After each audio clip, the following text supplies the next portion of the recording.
Hello साथियों, मैं आमिर आप सभी का स्वागत करता हूं आपके चहेते चैनल नॉलेजपुर में। आज स्टैटिक पार्ट का तीसरा क्लास है जिसमें हम लोग 1000 इंपॉर्टेंट सवालों को देख रहे हैं और उससे जुड़े सारे महत्वपूर्ण फैक्ट्स को भी, ताकि हमसे एग्जाम में कोई भी तरह का क्वेश्चन मिस ना करे। हम लोग उन सवालों को सिर्फ ले रहे हैं जो एनसीईआरटी बेस्ड है और एग्जाम के पॉइंट ऑफ व्यू से काफ़ी इंपॉर्टेंट है।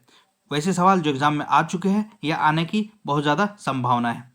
तो ज़्यादा समय को व्यर्थ ना करते हुए आज की क्लास को स्टार्ट करते हैं। आज का जो हमारा पहला सवाल है कि विजयनगर साम्राज्य की स्थापना किसके काल में हुई, तो ये एमबीटी यानी मोहम्मद बिन तुगलक के समय में हुई, जिसका कार्यकाल हम लोग देखते हैं 1324 से लेकर 1351 तक जाता है। मोहम्मद बिन तुगलक जो है, इसका वास्तविक नाम जूना खान था, जूना खान। और ये पूरे सल्तनत काल में या फिर बोलिए तो पूरे मध्यकालीन काल में ये सबसे विद्वान सुल्तान के नाम से जाना जाता है। सबसे ज़्यादा शिक्षित भी था, सबसे ज़्यादा योग्य भी था।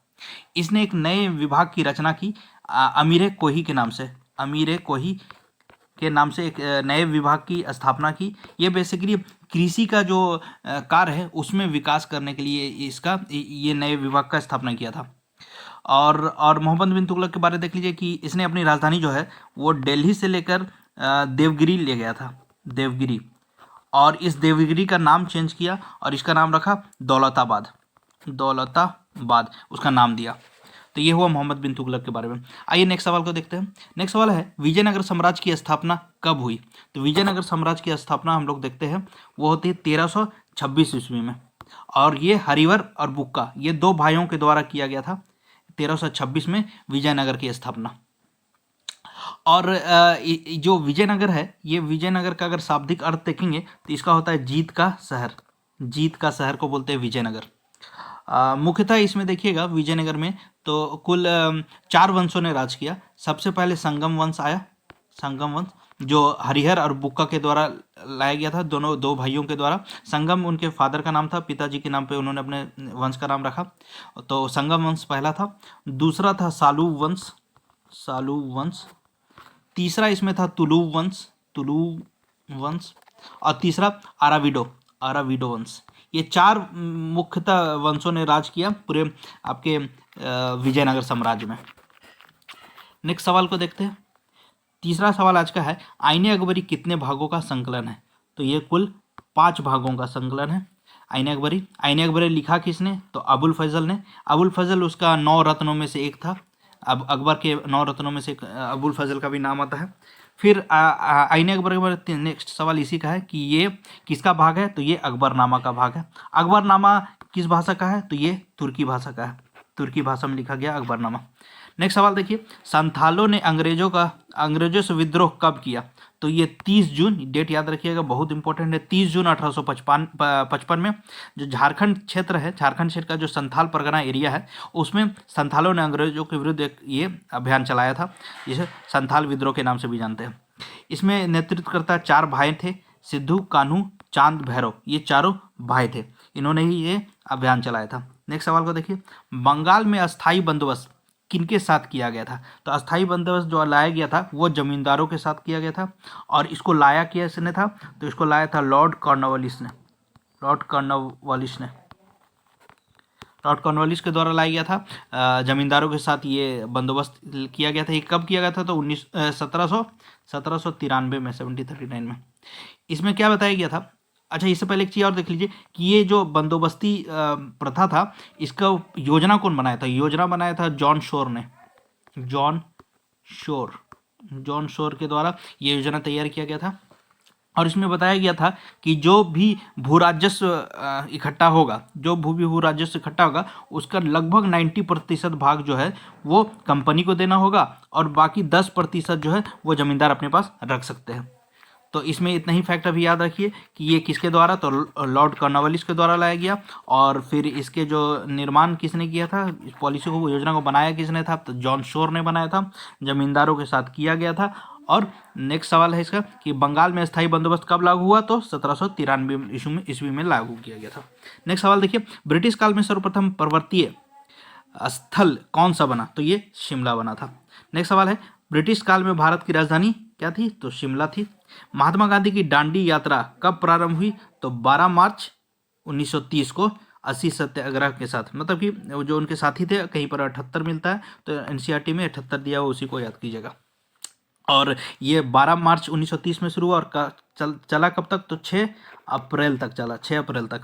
और एक चीज़ इसमें देखिए कहाँ से शुरू किया था, तो साबरमती से, साबरमती जो आश्रम है, साबरमती आश्रम से लेकर कहाँ तक चला, तो डांडी, डांडी तक चला। और डांडी में गांधी जी गए, वहाँ उन्होंने नमक बनाकर कानून तोड़ा और फिर ये आंदोलन वहाँ पर एंड हुआ। यानी कहाँ तक चला, ये 12 मार्च से लेकर 6 अप्रैल तक का ये सफ़र था। नेक्स्ट सवाल की तरफ चलते हैं कि मुस्लिम लीग की स्थापना कब हुई, तो मुस्लिम लीग की स्थापना डेट रख लीजिएगा, डेट ये इंपॉर्टेंट है, 30 दिसंबर को हुई है 1906 में। और बेसिकली कहाँ हुई, तो जो अभी बांग्लादेश है, वहाँ जो ढाका है उसकी राजधानी, बांग्लादेश की राजधानी ढाका, वहाँ पर हुई। और किसके द्वारा, तो ये दो नाम इंपॉर्टेंट है, वो रखिएगा, आगा खान और सलीमुल्लाह खान, ये दो इंपॉर्टेंट नाम है। नेक्स्ट है, किस अधिवेशन में कांग्रेस और मुस्लिम लीग में समझौता हुआ, मुस्लिम लीग और कांग्रेस में किस अधिवेशन में, कांग्रेस का कौन सा अधिवेशन में जो दोनों में समझौता हुआ, तो ये 1916 में लखनऊ अधिवेशन में। इसे लखनऊ पैक्ट के नाम से भी जाना जाता है, लखनऊ पैक्ट के नाम से जाना जाता है। और क्या था, ये आईएनसी का यानी इंडियन नेशनल कांग्रेस का ये 32वां सम्मेलन था, 32वां सम्मेलन था। और इससे रिलेटेड एक क्वेश्चन और बन सकता है कि इसके अध्यक्ष कौन थे, तो इसके अध्यक्ष अंबिका प्रसाद, अंबिका चरण, नॉट प्रसाद, अंबिका चरण मजुमदार, तो ये हुआ कब हुआ, 1916 में। इसे लखनऊ पैक्ट भी कहते हैं। और ये 32वां सम्मेलन था आईएनसी का, यानी इंडियन नेशनल कांग्रेस का 32वां सम्मेलन था। और इसके जो अध्यक्ष थे वो थे अंबिका चरण मजुमदार। नेक्स्ट सवाल देखिए, मुस्लिम लीग ने सीधी कार्रवाई दिवस कब मनाया, डायरेक्ट एक्शन डे कब मनाया था, तो ये 16 अगस्त 1946 को मनाया गया था। और ये बेसिकली कहाँ हुआ था, कलकत्ता में, कलकत्ता में पहला शुरुआत जहाँ हुआ था। नेक्स्ट है, भारतीय संविधान सभा का निर्माण किस योजना के अंतर्गत किया गया, तो ये कैबिनेट मिशन योजना के तहत किया गया था, जो कि 1946 में लाया गया था। और इसके अध्यक्ष कौन थे, इसके अध्यक्ष थे स्टैफोर्ड क्रिप्स इसके अध्यक्ष थे। हेड बोलिए, अध्यक्ष बोलिए, कुछ भी। क्वेश्चन नंबर नेक्स्ट चलिए, भारत के अंतिम वायसरॉय कौन थे, अंतिम वायसरॉय थे लॉर्ड माउंटबेटन। अगर इसी में अगर पहला पूछ लिया जाए, फर्स्ट वायसरॉय कौन थे, फर्स्ट वायसरॉय, तो ये थे लॉर्ड कैनिंग फर्स्ट वायसरॉय थे। अगर पूछा जाए कि स्वतंत्र भारत के पहले गवर्नर जनरल कौन थे, तो पहले गवर्नर जनरल स्वतंत्र भारत के वो भी लॉर्ड माउंटबेटन हो जाएंगे। और एकमात्र इंडियन अगर पूछ लिया जाए तो हो जाएंगे सी राजगोपालाचारी,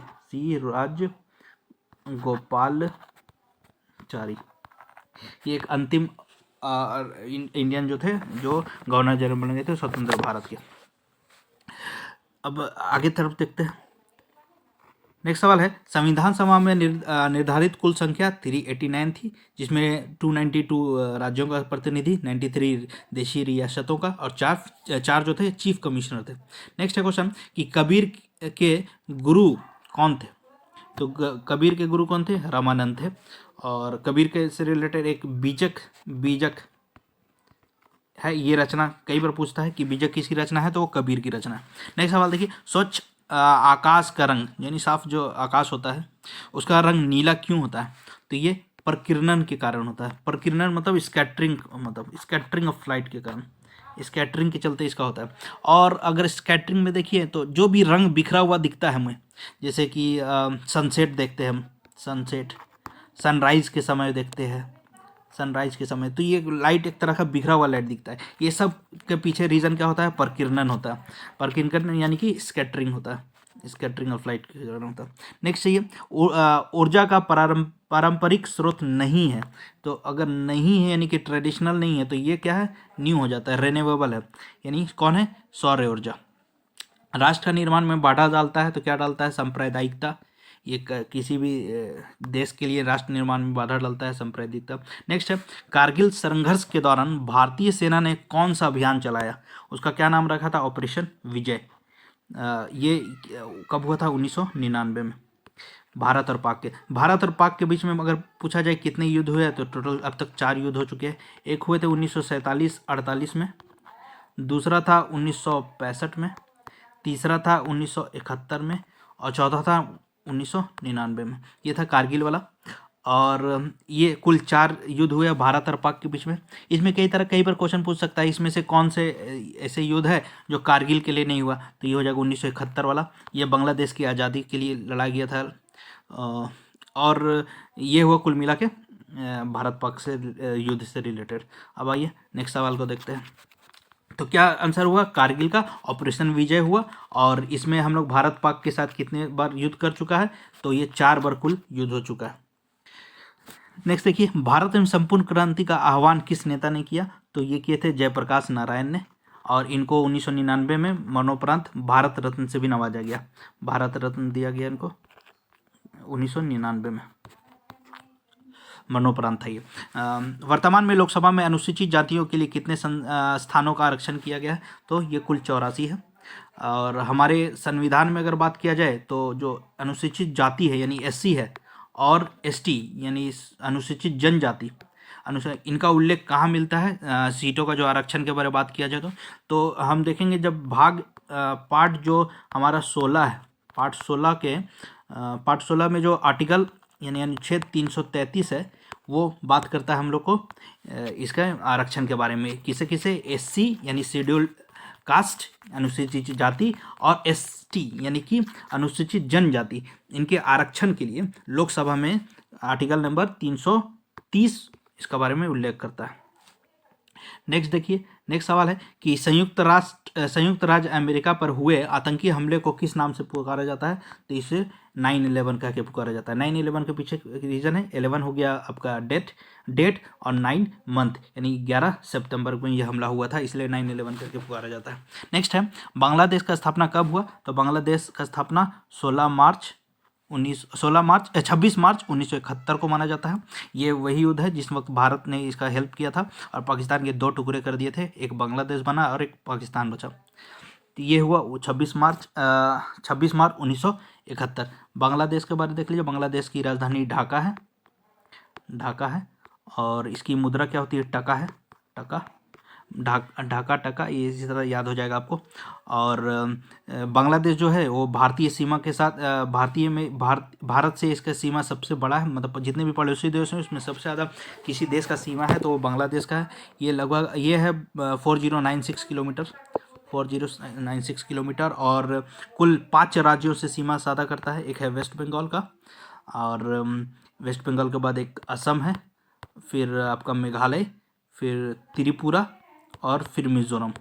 ये कुल 5 राज्यों से सीमा साझा करता है, वेस्ट बंगाल, असम, मेघालय, त्रिपुरा और मिजोरम, 5 राज्य हो गए।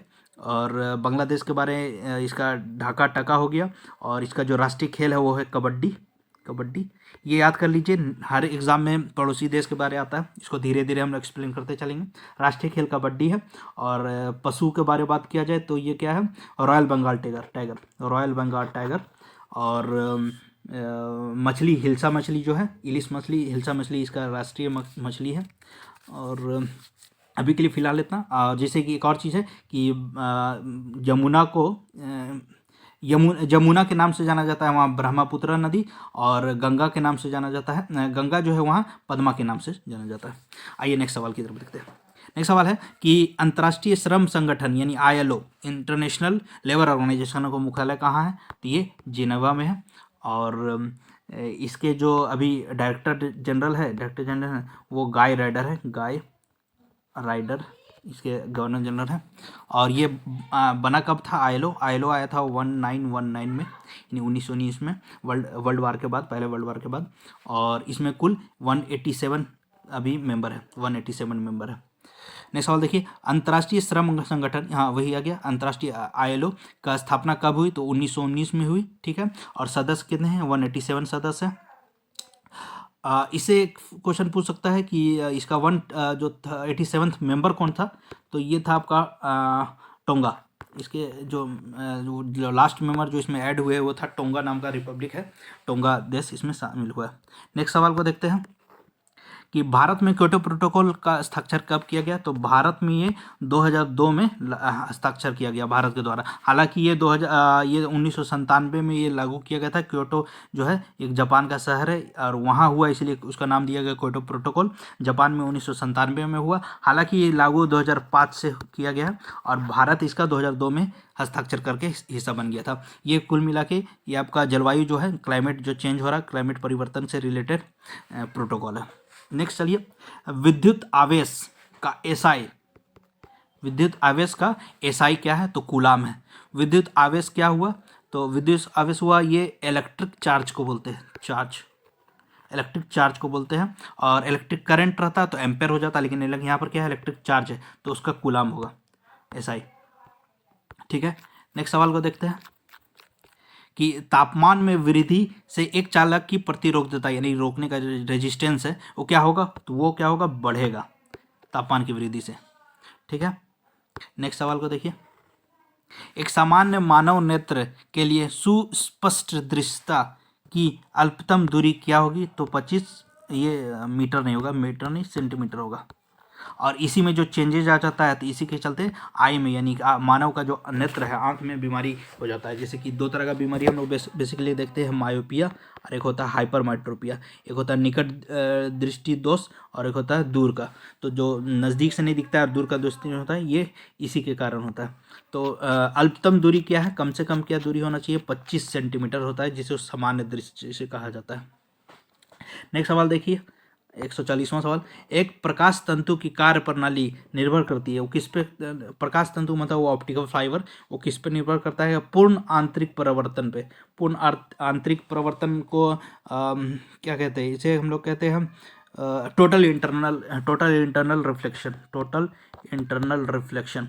इसमें वो सारे चीज़ आते हैं, जैसे हर चमकने वाला चीज़ इसमें आएगा। जैसे हम लोग देखते हैं हीरे का चमकना, उसके पीछे रीजन क्या है, पूर्ण आंतरिक परिवर्तन यानी टोटल इंटरनल रिफ्लेक्शन के कारण होता है। फिर हम लोग देखते हैं जो साबुन यानी सोप जो होता है, साबुन में जो बुलबुले होते हैं उसमें भी अजीब तरह का रंग दिखता है, बुलबुले में बुलबुला बनना। तो ये सब किसके कारण है, उसमें चमक दिखने का कारण क्या है, ये टोटल इंटरनल रिफ्लेक्शन है, यानी कि पूर्ण आंतरिक परावर्तन है।